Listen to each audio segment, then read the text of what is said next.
তুমি কোথাও যাবে না, দাঁড়াও। এই যে এটা রাখো, কি এটা? Divorce letter. তো তোমার হাতে কেন? আমার ডিভোর্স লেটার তো আমার হাতেই থাকবে। নাও।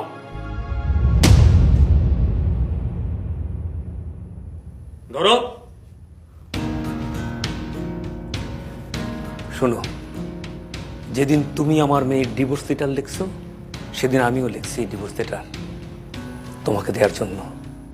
যেদিন আমার মেয়ের 60 দিন হবে সেদিন তোমারও 60 দিন, যেদিন 90 দিন হবে সেদিন তোমারও 90 দিন হবে। আমি শুধু আজকের এই দিনটার জন্য অপেক্ষায় ছিলাম, বুঝতে পারছো? আমি অনেকবার তোমাকে বারণ করছি, অনেকবার তোমাকে বোঝানোর চেষ্টা করছি যে দেখো, আমাদের একটা মাত্র মেয়ে, সে ভালোবেসে বিয়ে করছে, তার সংসারটার মধ্যে তুমি এভাবে নাক গলাইও না, তার সংসারটার এভাবে ভাঙো না।